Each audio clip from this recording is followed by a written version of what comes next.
listening to the Guitar Heroes podcast. We are live again. Guess who's back? Back again. Ooh. Guitar Heroes podcast is back. Oh. Tell a friend. It's quite funky music, is that, Chris? I might start stripping.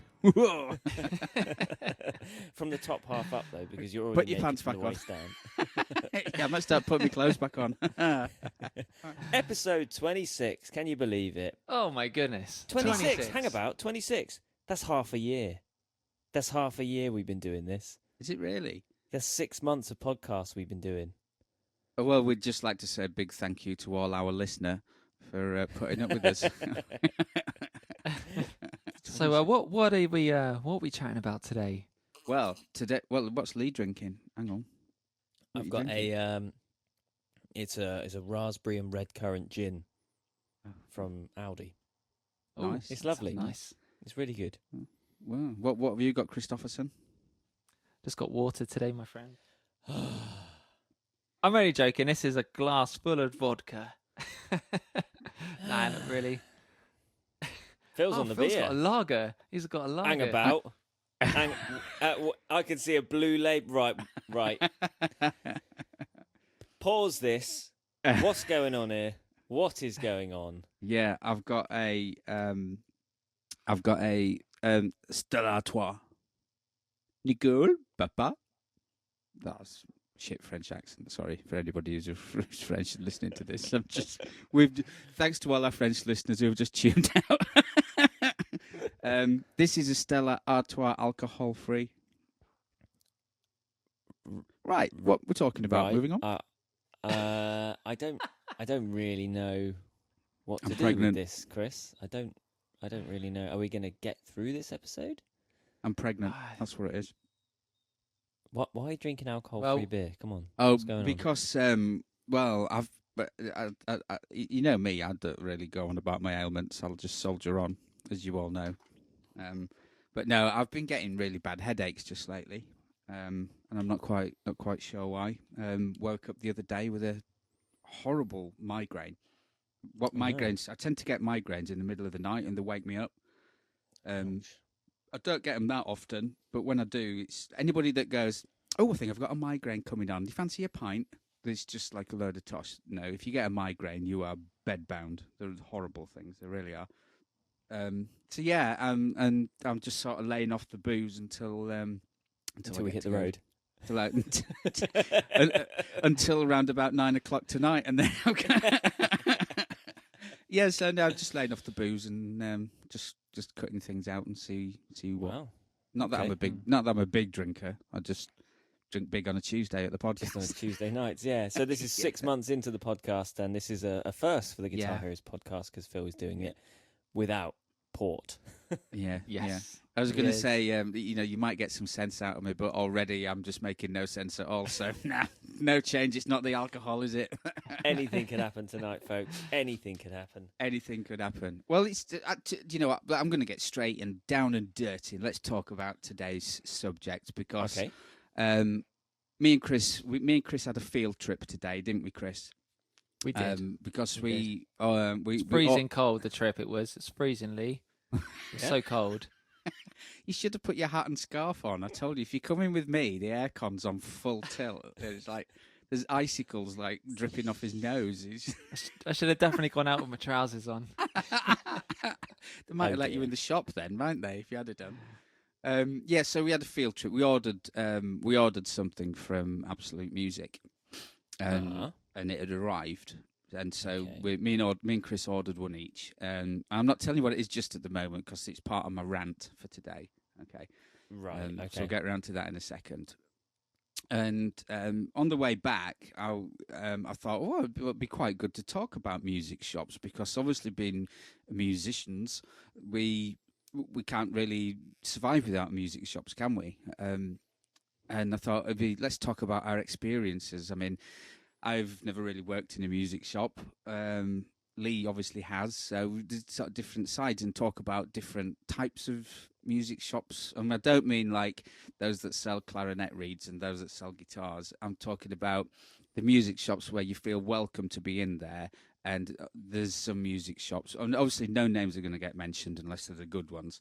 There's music shops that you walk into and you feel like, you feel you've got to apologise for even walking through the door. Do you know what I mean? Some of them are a bit like that. So, yeah, I thought, that'd be quite interesting to have a chat about that. Do you reckon? Yeah, definitely. Absolutely. Definitely. Okay. Well, music shops are expensive. See ya. I just want to get to this rant, to be honest. You've pepped me up now. I'm ready. I'm ready for this then? rant. Well, I mean, okay, let's do it. Let's do it then. I think now that you've mentioned it, I'm just going to be sat here waiting for it. So we need to get it out of the way before we can move on. Really. Okay, so somebody cue have me another then. swig of that alcohol-free beer, and let's cue the music. Phil's rant. Okay, so me and Chris, we've got a couple of guitars that we're really, really attached to, and when we get back on the road, we're wanting to take them into the hotel rooms. We don't want to leave them in the truck. One of them I don't anyway, because it's too precious to me.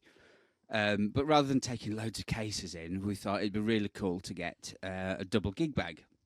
And we were sort of scouring the interweb, and we found, and Chris has had the single version of this as well. So we found the Gator double gig bag is perfect. The padding in it is it's a fantastic gig bag. It's got pockets.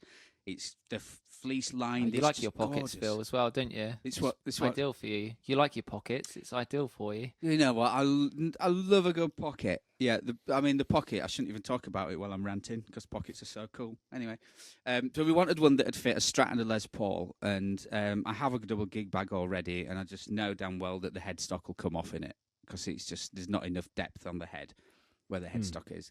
So I found these Gator gig bags. And the one thing I'm quite particular with gig bags are the straps, because I like to put one over my right shoulder and carry it like that.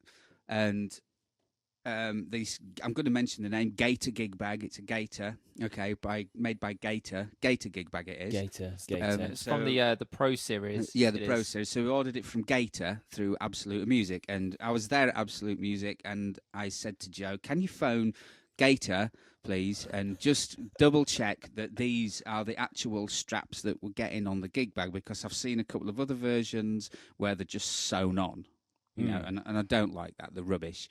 And they basically they're a lot lower down on the gig bag by Gator. And as soon as you put it on your shoulder, the guitar's flopping all over the place. You can't keep it upright. The other ones are like big, they're like carabiner type hooks. Yeah, yeah, and they're a lot further up, and it sits on your shoulder really nice. Well, they have different attachment points, don't they? Yeah, so that's right. Depending on your height, you can adjust where you put them. Exactly, it's absolutely perfect. Exactly, okay. Yeah. So we thought, and just double check, Joe, that is the one that's got the nice height adjustable, detectable, and Gator said yes, that is the one that will come. Brilliant. So we ordered it, put a deposit on. The Joe phoned us, said, "Yep, they're here." So we went down there today, opened it up, and guess what? It's their crappy sewn-on straps. Oh. And I know. And Joe said, he said, "I think what it is. I think they've probably changed the model of it. And if there's anything that curdles my cream, right, it is when you get something good." Ding, ding, ding. We need to get like a little horn or something that we on like that pedal show, like. Oh my god! Have you got? Wait, let's do something. Lee's looking for his horn. Lee, get your horn out. Hang on. I know what I've got. What? Or a little kazoo or something. Oh, okay. That's the best I can do. Yeah, Okay. that we'll go with that. That's all right. Okay. So if there's anything that curdles my cream, it's when companies like Gator upgrade something and make it shitter. I'm sorry, but it just winds me up, does that? So we said, "I'm sorry, I'm not having it. I want my deposit back. That's not what we ordered." And Joe said, "You're absolutely right." No, you're absolutely right. We rang up and said, "This is what we make sure it's that." Yeah. No, it wasn't. So yeah, we were quite disappointed today. We had a nice trip out, but Yeah, it was so bad. We had to go and get a Burger King on the way home. Chris bought me a Just Burger King, so I was just to recover. Just to recover. Yeah. So, You didn't need to tell me that's that my bit. rant for today. But I will say that at Absolute Music, I suppose there's a lot of shops that have gone, well, you've put your deposit down now, tough. But that's what makes Absolute good, because the customer service I found has been superb. This is a thing, isn't it? I think the whole upgrade downgrade thing is, we've all been there, we've all seen that, and it's usually a cost thing, isn't it? These brands, they come out with something that they think is is a really great product, and they probably see the sales coming in, and then I don't know whether it's sometimes I guess costs are genuinely going to go up, and they're going to have to say, look, we need to cut some costs somewhere. Sometimes I can't help but feel it's a little bit of like, right, we've got something that's selling well now. How can we make a bit more profit on it? So now we're going to start stripping back. Now we've got people engaging with this product and we're selling it. It's moving off the shelf. Where can we make a few extra pennies? So something like that could have been a case of that. These cases are selling. Do we really need the carabiners? How many customers asked for that? Little did they know, Phil Walker and Chris Taylor were those very customers. Well, I don't know. These guys know their cases. But even Joe put it on his shoulder and went, yeah, this is a bit crap, isn't it? It was like... Yeah, we actually put a Les Paul and a Strat in the case, which is what we intend to take into the hotel with us. And we found the heaviest Les Paul we could. Mm-hmm. It was one of the custom ones they got in was like £15 or something ridiculous. And a Strat. But you put it on your shoulder and it just like, it's almost like just trying to... It does, and there's no comfortable spot with it. It's like kind of trying to wiggle around with it. And, exactly. Even with both straps on, Joe even put it on both straps, and you can see like straps wanted just to pull away from the case. You can tell in like 2 weeks' time there'd be a big rip in the back of it where the straps have pulled away from it, and because you often pick up the case from the strap, don't you? And that amount of weight that you're picking up, Well, I have to say for the record that I've always liked mono cases. They've always we'd asked Joe about the mono ones. About 280 quid. I think. I was going to say I did phone my mortgage company, but they wouldn't give me. They wouldn't let me remortgage the house for one. Well, so. Come on, Phil. If you know anything, if anybody knows anything about me, I do like to put my money where my mouth is, and if there's a good product that comes along, I will spend out on it. So mono cases have always served. Is that me a Squire well. precision base I can see over your shoulder, Lee? Absolutely not. Absolutely not. What, resting just next to the mono case? The case is worth more than the guitar, though, isn't it? They are expensive, but to be fair, like ever since I've had that case, that is something that is overlooked. Just how comfortable a case feels if you wear it on your back. My mono case, when I put it on, it's like a well-fitting rucksack, with it's like an extension of you with the isn't chest strap. It sort of it spreads the weight, and you think so someone it locks it. It locks at across the front as well. Oh wow! Right. I could run for a bus. I could run for a train. It's great. It's killer. And I've gigged it pretty hard, and I can't find a single piece of wear anywhere on it, regardless of what I seem to do to it. It's So nice one. Oh, that's fair enough. Yeah, that's fair enough. I mean, I have to be fair to Gator that it is a really good case, but it was a really good case. They've just laid it down on the straps. I mean, it's even got a little pocket in the back, and it's got a little like a rain cover for it as well. And I'm thinking, well, if they want to try cut back on costs and everything, keep the decent straps and make the rain cover an optional accessory for maybe a tenner if you want them. Because, I mean, how many people are going to use the rain cover, realistically? I can't imagine too many would use it. So just get rid of that. I mean, why don't Gator listen to people? Gator, listen to people. Gator, I don't know. Well, we're 15 minutes in and we've mainly discussed cases. So maybe tonight should just be about guitar cases. Yeah. Yeah. Well, yeah. All right. So music stores. Then come on. I want to hear some of your stories. I want to hear your personal experiences with music. Everyone's got that first golden memory of when you first stepped into a music store and the wall was there in front of you. And what, you've been hearing my voice long enough, so I'm going to hand it over to someone else. Go on, Chris. Talking about golden stories or golden memories. Golden I bought showers. my gold. Oh, sorry. Golden showers, yeah. I bought my gold Les Paul from an incredible guitar store. I think they're the biggest guitar store in Europe, and that's Peach Guitars. I bought my 50 Les Paul Standard Gibson from there last year. And that shop is, I remember visiting them for the first time when they were based in Braintree. They had a little shop there. They were like surrounded by some other shops. There were arts and craft shops and stuff. They weren't very big at the time. And they were selling like Jackson Amp-Works guitar amplifiers at the time. And they've always been known as selling kind of boutique equipment. But obviously they moved to an estate, an industrial estate in Colchester. And it's quite handy. My brother lives like 7 minutes away from the store, so 7-minute walking distance. So it's a perfect opportunity. Always feels like I go to see him, and it's like, you come to Seymour, you come to visit Peach Guitars. yeah. But Let's be honest with each other. It's the guitar shop. yeah. Really, I'm gonna be honest. It's the guitar shop, and I bought my Les Paul from there. And like every time I've been in there, you feel completely welcome every time. They can't do enough for you. And am I right in thinking, Chris, that Peach Guitars is the one that looks like an old Western saloon? You are correct. It looks awesome. You are I've correct. never been. It looks awesome. Looks fantastic. It's quite breathtaking actually. You walk in and you don't expect it to be as big as what you see in the pictures. And it's organized very well. You've got like downstairs. You've got most of the shops, the rooms closest to the entrance are all acoustic guitar rooms. Right. And you've got like your Gibsons, your Martins, and everything. Is that because nobody would want to nick them? May well be. We need to have a look, don't we, at our gig route? And I think we tried to go there before, but it didn't quite work out. So we need to have a look at our route for when we get back on the road. It's worth making a detour, I think, to go and see it. It's worth it, I think. And the pedals they have, the selection of amps and the custom shop Strats and Les Pauls. They got all the Murphy Lab Les Pauls in, and they did the big unboxing, didn't they, of Murphy Lab stuff? Yeah, they did. Yeah, it's just a great shop. It's my favorite. It's my favorite guitar shop. All they sell is guitars, I think. I don't think I've seen anything like violins and stuff in it. It's all just guitar related. So, they just sell real instruments. Then that's good to know. The real instruments, yeah, the real musicians. They don't do drums then, or anything like.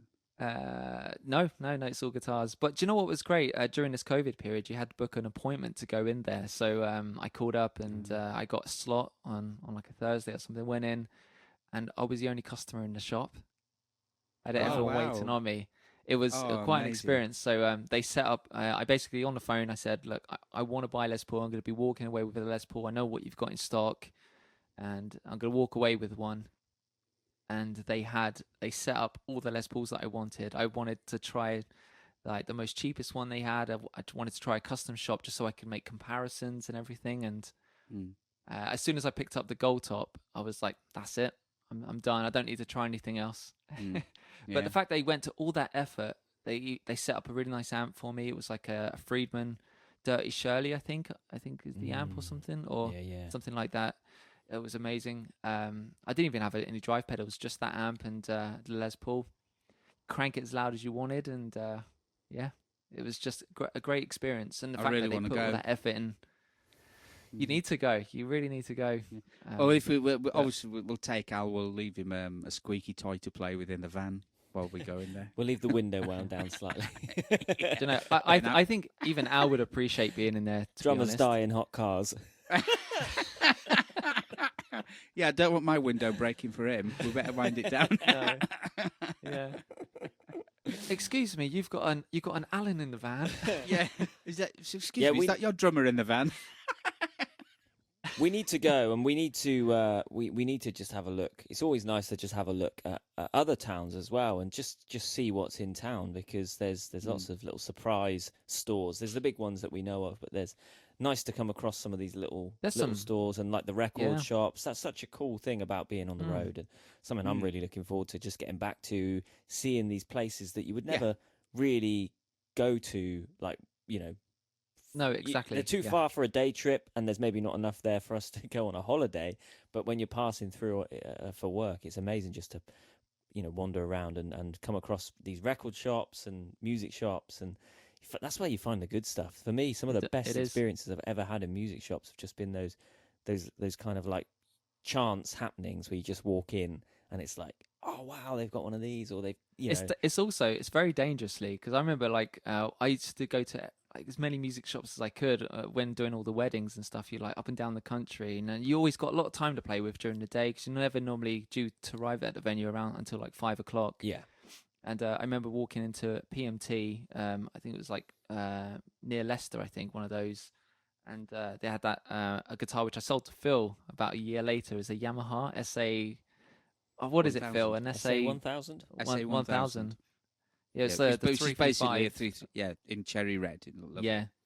My dad's got that. But that now. I was Oh, is he? Yeah, my dad's got it now. Yeah, because when I was looking around for a Gibson 335, I was going to sell it, and I know my dad wanted a 335, and I said, "Would you be interested in this one, Dad?" And he went, "Yeah, definitely, yeah." Yeah, my dad took, and I'm glad because it's a nice guitar. It's got a nice. It's a lovely guitar. I think it wasn't. It was kind of partially impulsive as well. They had obviously PMT are known for all their new stock and everything, but they don't. Hang have on, Chris. Sorry, like... I just need to explain something there. Sorry, Lee. Impulsive means when you see something that you really want to buy and you just buy it on the spot.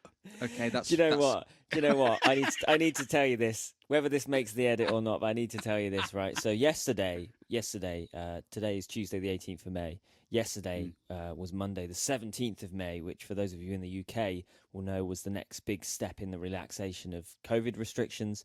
And we've not been anywhere really. We've not been out to shops or had a day out or anything like that. And it just so happened that yesterday we both had a day free. So we kind of planned that yesterday was going to be a little bit of a day out. There's a few things that have been building up that we needed to just go and buy, but we were saving them up to a day where we can just go and hit it all in one day and go to these shops. And we thought, hey, it's the 17th, so we'll be able to go and have a bit of food inside somewhere. So I went and had a Weatherspoons breakfast, which was maybe not the best thing to go for, but it was what was there, and I went for it. And it was actually really quiet. We actually ate outside in the sun. There was no one around, and we went in a few places, had like some other food. But anyway, the point of my story was, one of the things that I've been needing to get is a new mattress. And I was waiting to go somewhere where I could just have a feel, try a few things. So we rock up at this large mattress retailer yesterday, and I say to Sophie in the car, I say, right, before we go in, let's not get roped into any of this salesman spiel, We know what we're there for. We're there to have a look, test out a few things, probably go and buy it online cheaper. You know the deal. So we walk straight in, and I'm like, just follow my lead. The guy goes, "Hi there, guys. Do you need any help?" And I'm like, "Yeah, actually, I'd really like to check out some mattresses, please." I kid you not. Within 30 seconds, he had us strapped into one of those mattress tester things where it was analysing our bodies.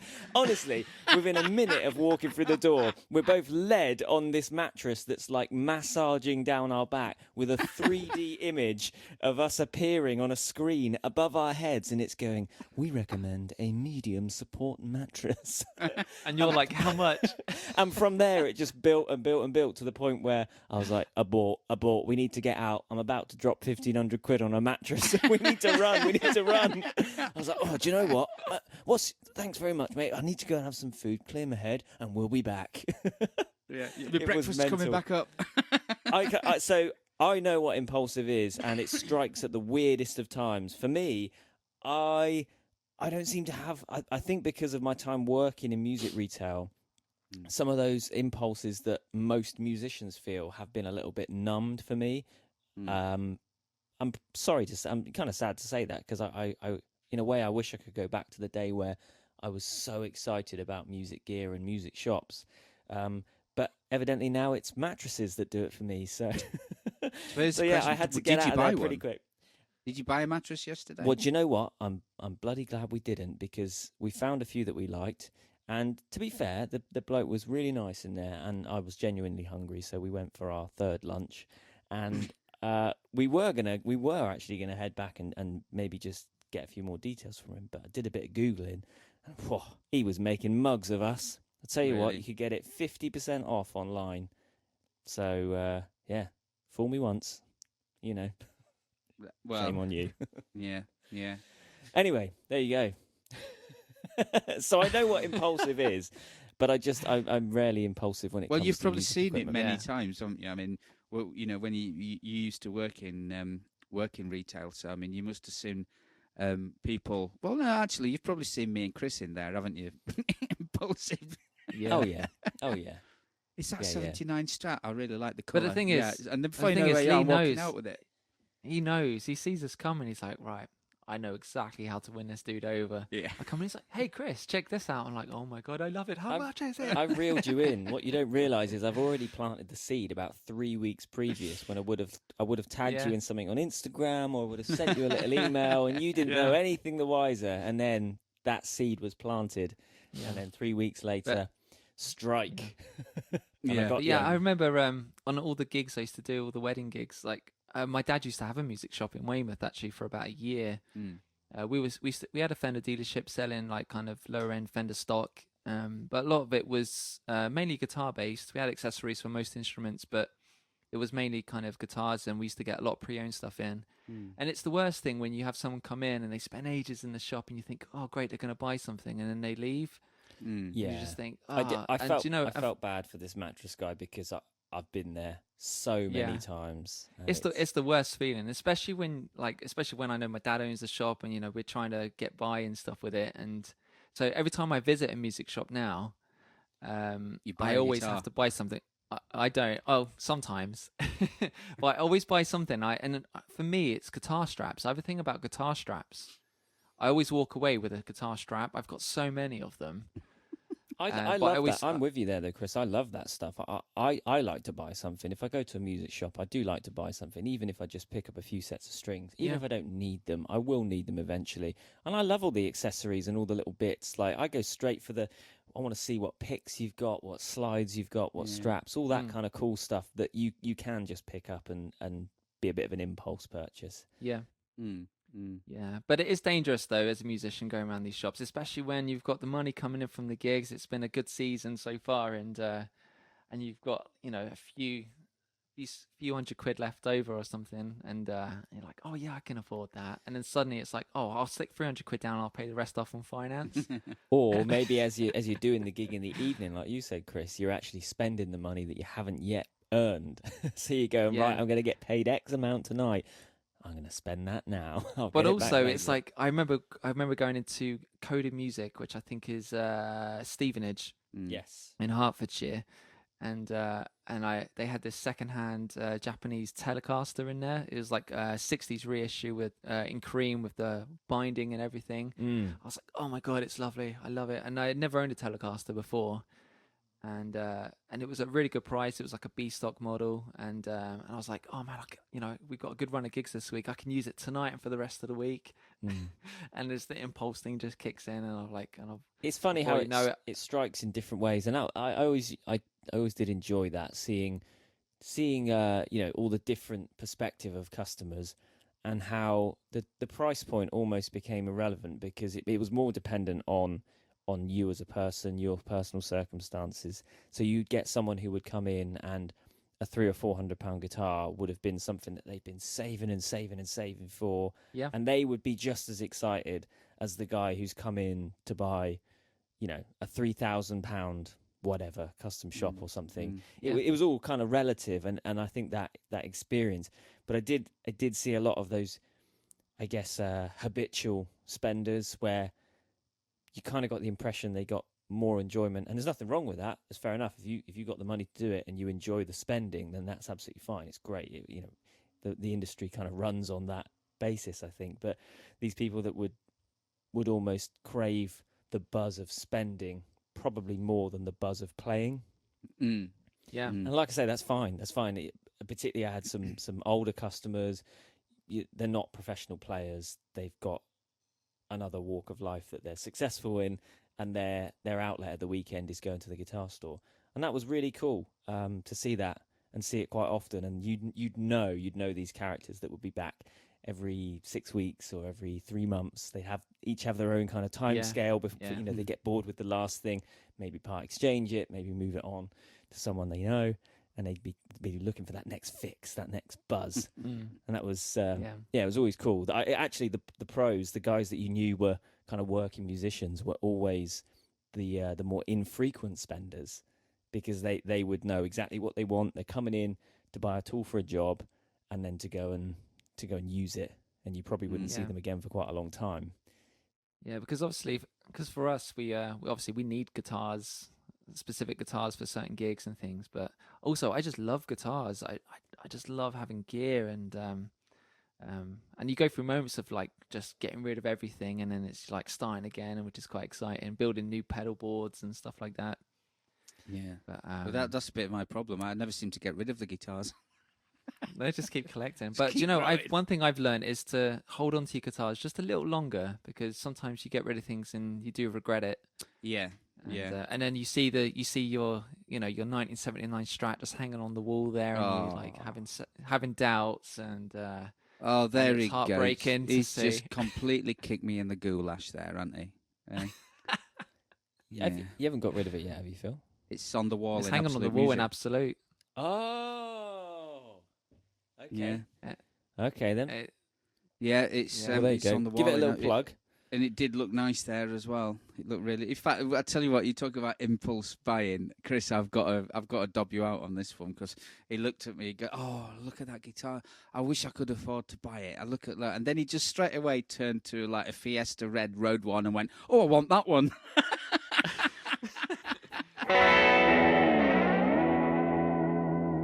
You're listening to the Guitar Heroes podcast. I remember a music shop up north. Sadly, it's gone now. And that's maybe something else that we could touch on, that music shops, are they a dying breed? But there used to be a shop and we were talking about this, Chris, weren't we, earlier today? Yeah. It was called Electro Music in Doncaster. And they had loads of new stuff. It was an independent store, it weren't part of a chain or anything. And they used to have a phenomenal second-hand section. You could everything from like Squier Strats and Tellys up to sort of high-end Gibson PRS stuff. All used and all. It was just like an Aladdin's cave. It was absolutely just crammed with guitars, and sadly that store's no longer with us. And the staff were really cool in there as well. In fact, it was they used to have a doorman as well. He looked like a biker, and it was this big biker. And have a look at your bags, lad. Let me have a look at your bags. What you got in your bags? You're like, real sort of big bloke that just used to stoop over you and look in all your. You again, Walker, is it? Yeah. Let me look in your handbag, Walker. What have you been taking? Yeah. I think the used section is always like one of the most exciting bits about a guitar store. And I think it's such a shame these days that I think it is becoming more of a rarity to find those used guitars. We certainly used to stock a lot of used instruments, and it just over the years it's got harder and harder. I think because selling the instruments yourself has got so easy now. Everybody's armed with so much knowledge. Everybody's an expert on guitars because you've got the internet at your fingertips and eBay, Facebook. I mean, we're on Marketplace every week, aren't we? We're either buying something or selling something. You've got the camera on your phone. You can literally list an item within seconds. And a lot of these places, Gumtree, Facebook, they don't charge you for the sale. So it's a shame. I understand why it's happening, but it is a shame that the used section, I think, is becoming a dying breed, really. But that was always, for me, that was the most exciting part of the business when I was working there, and the most exciting part of any kind of browsing experience. When you go in a guitar store, you kind of get used to the mass market brands that you're going to see. You're going to see these Fenders, you're going to see these Gibsons, you're going to blah, blah, blah. But what has this guitar store got in its used section? What pedals have you got? What old bits Aladdin's of gear cave. have you got? Yeah, just, with a handwritten price tag on, right, you can have that for 50 great. quid. We got this guitar. That's such a cool experience because you really feel like, it's a bit like a car boot, isn't it? It's that same kind of buzz of like, look what I found. Yeah, and I think that's going away a bit, isn't it? Yeah, definitely. Although I've got to be honest, I feel safer putting my guitar, because it's going for quite a fair bit of money. It's north of $2,000, obviously. And I feel safer it being in Absolute Music. If it gets stolen, it's insured. and you don't get all the, the tire kickers, do you? Yeah, well, I know. Well, the shop probably will, but I won't. Selling it in there, as a commission sale, and I've had, you get people on Facebook. Oh, will you swap it for an inflatable swimming pool and rubbish like that? You just think I don't have any of that to worry about. I would rather let the shop do it. They're going to deal with the postage, and if there is any, I guess it's nice to, and it's also nice to give local business the business. I think you've got to try do that, haven't you? Because eBay and the online thing probably has wiped a lot of them out, and every opportunity possible. I never buy strings online. Never buy strings online. I always go to Absolute for them. Because I use Elixir strings, and I've been done twice now. I got some from Amazon, and within like 2 gigs, they were rusted up to hell. So I was like, they're fake. And I did the same with some bass strings. I got some Elixir bass strings, and I got the long scale strings, and the G string didn't reach the end of my precision bass. I've actually had some fake elixirs. I think there's a bit of a thing with faking elixirs. It was only because I'd seen so many packs that I didn't even need to open them. I just looked at them and went, nope. Sent them back. Yeah. So But at least right. Buying from a store, a music shop, you always know that it's going to be right, and if not, you take it back and go, look, this isn't Elixir. This is this is made by Carlsberg. It's ridiculous. Yeah, I'm totally with you though, Phil. I think it's so important to support your local music shop. I think, and especially now with it's definitely difficult for businesses at the moment, especially getting going again. And I try my best to buy everything from them. You just hope they have everything in stock at the time. And but like I said earlier, I always try and buy something from any music shop I visit. And it's generally going to the accessory department because it's the cheapest part of the shop. But just to buy something, so you're supporting in some way. Definitely. I can tell you that the margins in the music retail industry are shockingly low. I mean, I've been out of the game for a couple of years, but they were shockingly low, and the internet has changed things massively, and the big boys that are willing to or able to sell gear at, we're talking like 5% or less as a running margin is crazy, when a lot of other industries, they run at 10 times plus that. There's so little in the way of crumbs left on the table for the music retailer. I don't know how a lot of them do it, to be honest. It's such a tough game, and it got to the point with me where price matching was such an issue that it's such a big part of everyone's life now that we've all got the internet in our pockets, and you would spend 2 or 3 hours with someone really, really going over a high-end purchase, giving them the time of day, and giving them the best service that you can, and then they would stand at the checkout and get their phone out and go, right, can you match that? And they found some crazy deal from some tiny little shop in Eastern Europe, and they're kind of going, well, I'm going to buy or Toman, I'm going to buy it from them if you don't. And it's do you know what? I can't. It's funny because I think Brexit is going to help small music shops. I was speaking to a friend of mine who's an EV rep last week, and one of his biggest, well, I'm trying not to swear here. Toman used to screw him over on price, basically, because they used to buy such quantity. So whenever he used to try get deals on speakers, he'd be making. He said sometimes I wasn't even making a tenner just so I could get the sale and the customer, which is ridiculous. And with the old Brexit thing, you've now got to pay for the import taxes on a lot of on the stuff from Toman, and it can be quite expensive.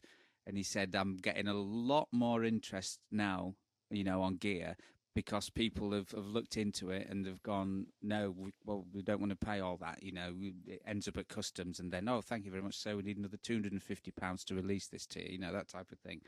Really is the case at the moment, yeah. So that probably will help. The maybe the independent stores, the smaller ones that maybe were struggling by somebody holding a phone, going, but I can get this for 20p cheaper. You know what I mean? It's true for everything. I mean, every day, I guess it's a struggle, isn't it, to avoid the black mirror in your pocket, and how easy it is now to. I mean, I sometimes order things on Amazon and I don't even realize I've done it. It's so easy. It's like, oh, that was that then. But I feel guilty every time I do it, and not just talking music stuff. I always think, oh, is there someone else I could have given that money to other than Jeff bloody Bezos or whatever, you know? But I also know for a fact that there were competitors in the music retail industry who were aggressive competitors who kind of their whole business strategy for, let's say, a 2 or 3 year period would be to use outside investment to be able to sell their stock at such a low price to wipe out competition and therefore be left with the market share. So deliberately try and put other businesses out of business as a long-term strategy, with the aim of, in the end, being one of the last few left to soak up all of the business. So when you're competing with that, and if you're just like a small store with, you know, just a private shop, it's how are you going to compete? How are you going to do that? It's crazy. And then there's very little. I think it's always like playing catch up. I think there's like this problem that's happening, and then it takes so long for that to filter back through and to start affecting the manufacturers, who can actually be the ones to step in and now support the retailers again. It's almost like they don't care until that point where it really becomes a problem for them, and then they have to step in. They have to do something, otherwise they're going to lose the industry. But that brings me on to something I was going to mention, which is this whole idea, and it's been a kind of a worry for years now, that music shops, guitar shops, independent shops may just, the middleman, they may be a thing of the past pretty soon anyway, because I've heard pretty convincing rumours for a long time that, and I think they've already started doing it in the States, Fender and other big brands are just going to start selling direct. They're sort of following the Apple model, and they're just going to have Fender stores, and they're just going to do I mean, look at Fender. They make everything, accessories, cases, amps, guitars. They're thinking, why do we need these shops taking some of our money when we can just sell for our website or sell in our own Fender stores? And that you know, that's end of the game, isn't it? Yeah, I suppose. But I think music shops offer a variety. You don't just want to. Sometimes you don't just want to go in and just visit Fender guitars, do you? Or Fender products. You want to go in and maybe try a bit. It's like, you know, it's if you're trying to decide between two guitars, it's either like a Strat or maybe Sir's equivalent of that guitar. You might want to go, I really want to see the comparison and see what the price difference is. And you won't be able to do that in a Fender store, would you? No, it's true. It's true. I guess that's why it hasn't happened. But I think they're looking for ways to make it happen. If they could make it happen, I know they tell their retailers they would never do that, but I think they would. I think if they could make it work, they would do it. They just get it's big all enough. about money at the end of the day, isn't it? And I guess the upside of all this is that the stores that are left are the really great ones. There's so many good stores now just here in the UK. They've really had to up their game in terms of like offering other things. So with Absolute, for instance, it's all about the experience. It's all about the service and all those extra things that can just make that purchase really shine for you, whether it be a cafe in store to make your day slightly more enjoyable, like the added bonus of an in-store guitar workshop. Well, you know, the internet can't compete with that. If you're going to, the amount of times we would see people order things from overseas just to save 20 quid, and it would really arrive in a bad state, and then they'd come to us for help, and it'd be like, sorry, you didn't buy it here. That's what that extra 10 or 15 pounds pays for. So it's all that kind of stuff, which, you know. And with Absolute, they've, like you said, they've got the cafe and everything. And they've also got rehearsal rooms and music studios there as well, which is, you know, great. It's great because where the bands congregate, you know, music shops, and then they go, we rehearse here and we can shop here. It's kind of like a one-stop shop. I mean, we've rehearsed there. We've recorded an album there as well, and it's we have. Really I love that. I think that's like almost this blend of like modern and classic old school, because you hear of music shops back in the day. That was what they were. They were not just a shop, they were a hub. You met your bandmates, you met your musicians, you got your guitars serviced, you chatted to the owners, the workers about stuff, you found out about gigs, you may have done some rehearsing there after hours. Like, that's such a cool, I guess it's that kind of Tin Pan Alley classic model, I think isn't for it? those reasons alone, it's my favorite music shop, because it's not just guitars. They do everything. They offer you the full experience, and it's nice when you go there often as well. They get to know your name, and you feel very much welcomed every time you go there, and you feel valued every time you go in there. I think that's why I think it's my favorite music shop. And I've been to so many, and like it just stands out for me, that one. So it is a great shop. It used to be great, really good when Lee, you worked there. Not quite as good anymore. Well, to be honest, I've saved a hell of a lot more money now Lee's not working there. Me too. I tell you what, though, we can't talk about music stores and not talk about America, because that's something that one day I would love to do. If we can get some gigs in the States, or hell, if we can just do a big old holiday where we do a road trip. I've spoke about this with colleagues and friends over the years. Wouldn't it be epic to kind of do a bit of an American road trip and take in some of their music stores? Because those, we always kind of looked at some of the big American stores as a bit of an inspiration for when we were expanding Absolute Music. That was kind of the model, because over there they've got the space to do it, and they've got the brands, they've got the stock. Yeah. So I mean, places obviously like Norm's and Rudy's, Wildwood, Grun's, like Chicago Music Exchange, Guitar Center. It's just Mecca, isn't it? Of kind of like. We should do a music shops part 2, because there's so much to talk about in terms of American on location shops. from America. Yeah. I'm out here in the field.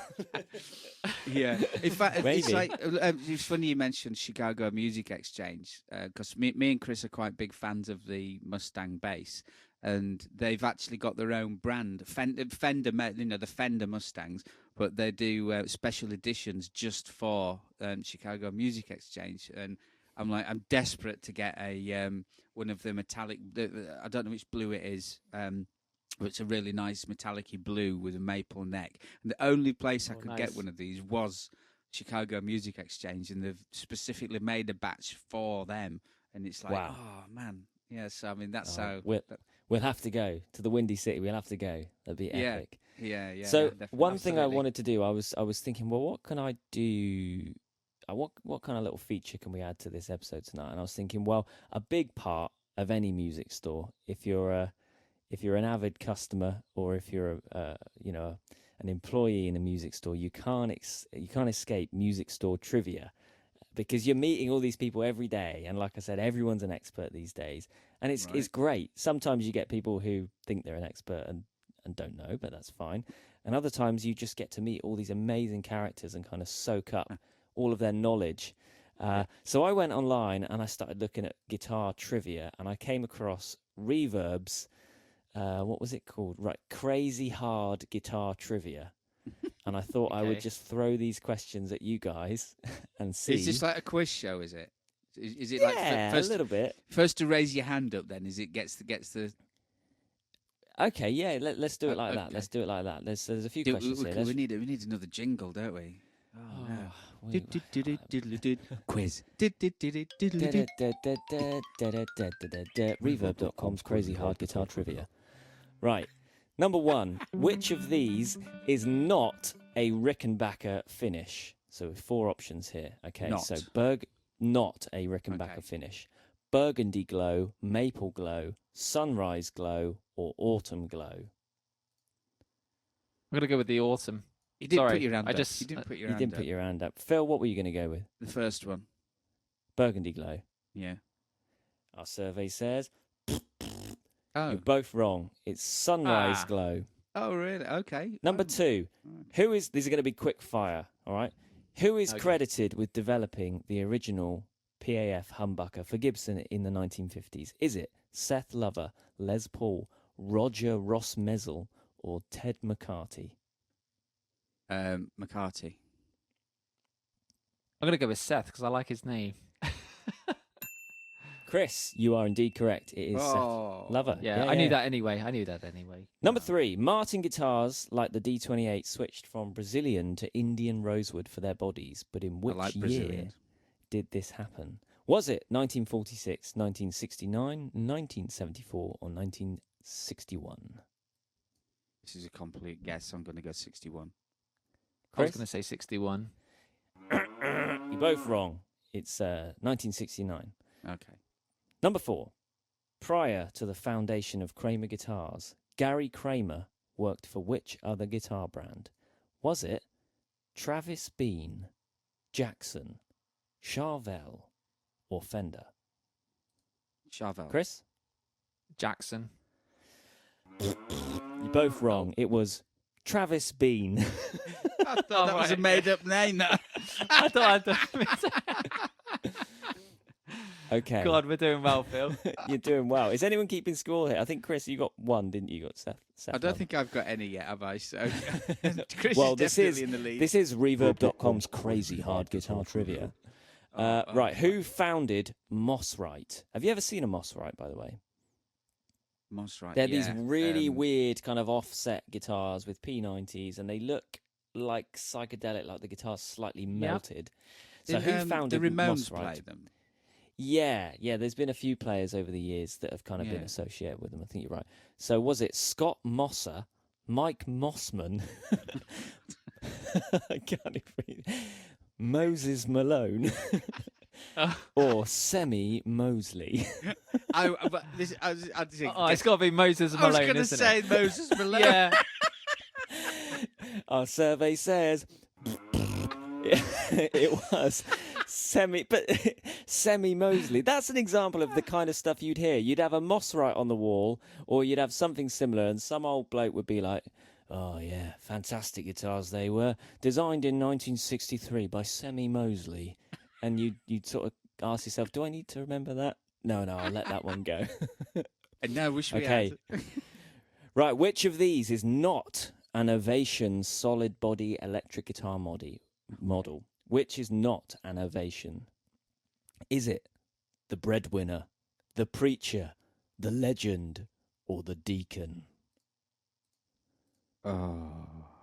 Which is not an Ovation solid body. Ovation's made some weird solid bodies, by the way.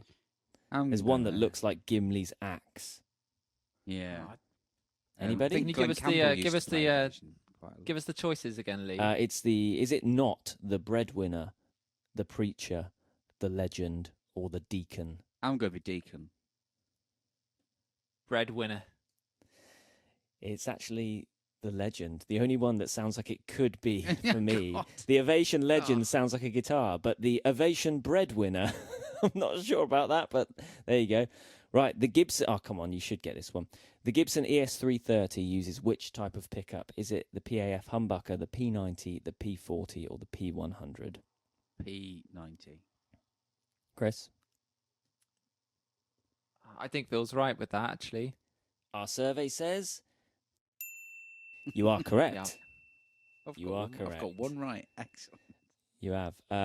In addition to the word Gibson, a J45 from 1943 would also include what on the headstock? Was it? Oh, Phil, you know it already, do you? I know this one. Go on then. Go on. Give us your answer. The. Yeah. Just what, as in the J45? The Gibson. Oh, okay. Not one of the options I have here, but... okay. Nice. So, was it The Sound of America, Only a Gibson is Good Enough, The Workhorse, or Made to be Played? Chris, I'll throw it over to you because Phil's already... I've heard Made to be Played. For someone's used that. Is it Gibson? I don't think it is. I think I do know The Sound of America. I'm going to go with that one. That sounds nice. I like that. It's got a nice ring to it. It was, in fact... Only a Gibson is good enough. Yeah, ding, ding, ding. Only a Gibson is good enough. Yeah, I got confused on that. I was jumping the gun, wasn't I? Because the older Gibsons did used to say the Gibson. Right, the first batch of Alembic modified basses with active electronics were built out of what?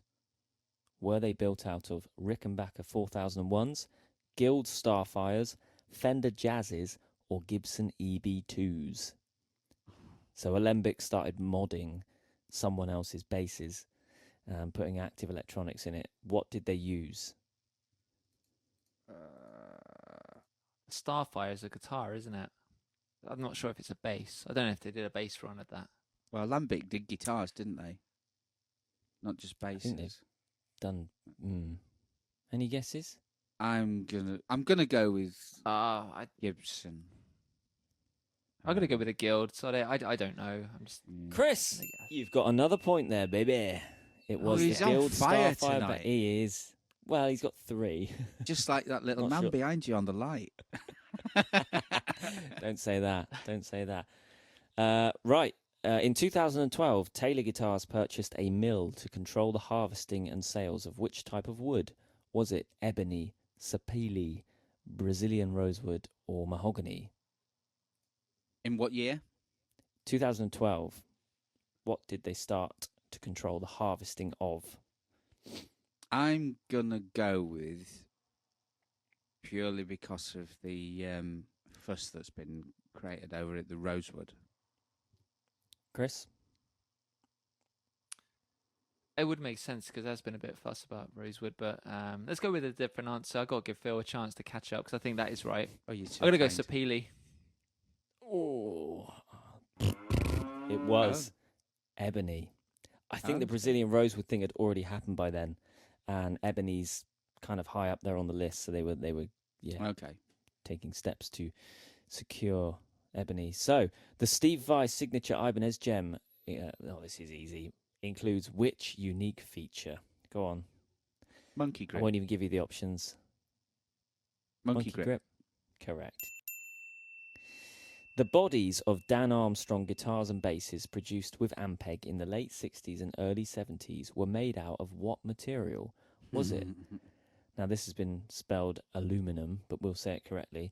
Aluminium, ceramic, glass, or lucite? I think it was lucite. Chris? I haven't got a clue. I'm going to go aluminium. Phil? Ding, ding, ding. You are indeed correct. Oh. Famously used, the best example I can give of that guitar is Dave Grohl in the 1x1 video. He's got the see-through guitar. Right, after a failed bid to buy Fender, which company purchased Gretsch in 1967? Was it CBS, Gibson, Baldwin, or Rickenbacker? So who bought Gretsch in 1967? I'm going to go with CBS. Chris? I'm going to go Baldwin. Sounds just like, doesn't seem like the right answer, but it could well be, because these are crazy hard answers. Chris? And questions. You've obviously been brushing up on your guitar shop trivia because it was, in fact, Baldwin. Are you guessing all this? I think I figured something out here, Phil. It's just think of something that you would never go for. It's going to be that one. Okay. Kebab. Okay, we're approaching the end now. I know this is absolutely riveting broadcasting, but we are approaching the end. So, which of these was not an acoustic model made by Epiphone in the 60s? The Caballero, the Frontier, the Coronado, or the Cortez? Not. Which was not an acoustic by Epiphone in the 60s? Coronado.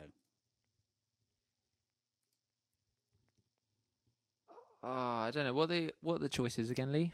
Caballero, Frontier, Coronado, Cortez. I'm going to Cortez. Sounds electric. Phil, you're back in the game. It was Coronado. That was a Fender, wasn't it? It was. It was, yeah. You're right. Kind of a Gibson-y looking Fender, actually, wasn't it? Like a hollow body with... Actually, a bit Gretschy, I think. More Gretschy, like a hollow body with toasted top they came in weird colours as well. It was like a greeny... It's like the painted all run on it. It's a really weird colour. Okay, Anyway. 3 questions left. Which of these variations on the Fender Telecaster was first introduced? So which was the first variation? Was it the Telecaster Plus, the 52 reissue, the Thin Line, or the Telecaster Deluxe? One more time. Which was the first variation of the Fender Telecaster to be introduced? Was it the Telecaster Plus, the 52 reissue, the Thin Line, or the Tele Deluxe? I'm going to go with Thin Line. I was going to say Thin Line as well. Well, do The you know deluxe what? came out in the 70s, didn't it? You can both have a point because it was, in fact, the thin line. Yay! Congratulations. Have you got the correct order? Is it then deluxe, then the reissue? No, and then it's the plus. Is the latter maybe? I think it was the thin line, and then the deluxe. Yeah, I think you're right. I think it was thin line, deluxe. I think the plus, and then the 52 reissue. But if it's the think the I deluxe, thought the pluses came out. I thought the pluses came out in the 90s, and the reissue started in the 80s, didn't they? I think. yeah, that's know if right. it did I it. think so. Yeah. Because Oh, the this web- deluxe this is had not the that Strat thorough. headstock, didn't it? Mm. Don't ask the quizmaster these questions. I only have the information in front of me. He's only Okay. Google Penal- Quizmaster. Penultimate. No, this is Reverb's crazy hard guitar trivia quiz. Okay. Right, penultimate question. Which of these features was present during the first 2 years of Jazzmaster production? Fender Jazzmaster. Was it the gold anodized pickguard, the floating tremolo system, the bass roll-off knob, or the humbucker pickup?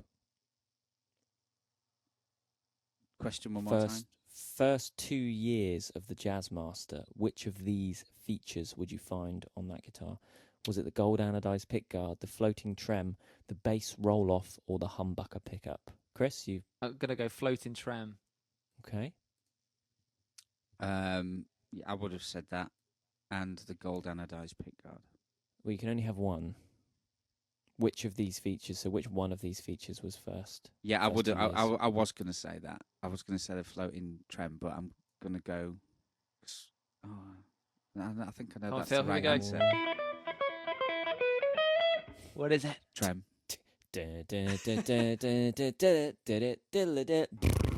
You're both wrong.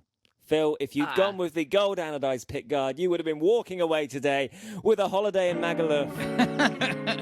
Thanks for playing. Oh no, sorry, we got one more. I nearly missed this. Right. Oh, right, Final question. What are we on? Should we just call it 4 each? This Both is on this 4? is a tiebreaker now. It's a tiebreaker now. Okay, I'm nothing in this game for Okay. 2 in a bed. Okay. Okay.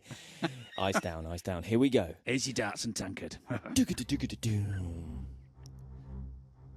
This company produced more instruments in the 1960s than any other manufacturer. Was it Gibson, Dan Electro, Harmony, or Fender? Hands up, please. Hands up for this one because this is tense. In fact, I'll wait till Phil's got his answer and then you can both give the answer at the same time. So there's no... Okay, right. Give me your answers in 3, 2, 1. Gibson. And Only because you say instruments. No. Ah. I tell you what, Lee, I wish That's you'd a- have done that with your mouth. It probably wouldn't have been half as messy. That was the sound of you both being gunged. I'm sorry, fellas. The answer was Harmony. Ah. Harmony, Really? the lesser known Harmony. Yeah, I guess because I think they were in like Sears catalogue. They were. I used to have a Harmony acoustic years ago, an old 60s thing. It was Yeah, lovely, I think, but when I it- didn't when it realise. came- yeah, just sheer numbers because they were a much cheaper instrument, more a mass-produced thing. You got to remember back So at what- the time, the 60s, both Fender and Gibson were still like real handmade, high-end things. So Because I thought, obviously, you saying instruments was like just made me think a little bit more. Because I know Gibson didn't just make guitars; they made other instruments as well, didn't they? well, it's a good guess, but you know, don't hate the player, hate the game. Yeah. Yeah, there you go. Well, that was Well good. done. I Well really done. enjoyed that. I really enjoyed that. Thanks for playing. That was Reverb.com's Crazy Hard Yeah. Guitar Trivia Quiz. Well, we've been rattling on for over an hour now, so if anybody is still listening to this, good on you. You're a better man than I would be, or lady, or whatever these days. But yeah, that's Right, amazing. someone else do the socials this week because I need to give my voice a rest after. Okay. that. So I don't even know what they are. You can search us on Instabook with On Tinterweb. with Phil Taylor guitar player. Search Lee Williams on Grindr.com. I have no idea what they are. I'll tell you what, if you want to hear how to find us, go and listen to one of the other 25 episodes of this podcast and you'll hear us do the socials really lovely and clearly at the end. Woo! Thanks for listening, everybody. And 6 months in and going strong. Yeah, don't forget our first guitar show, first Story of Guitar Heroes show is at the Haymarket Theatre in Basingstoke on the 16th of July. See you all there. Thanks for listening. Can't wait.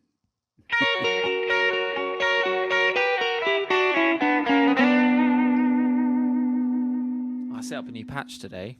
Oh. It's a plexi. Very good. That's quite nice, I think. It does. This alcohol-free stuff, I can see much clearer. Don't like it.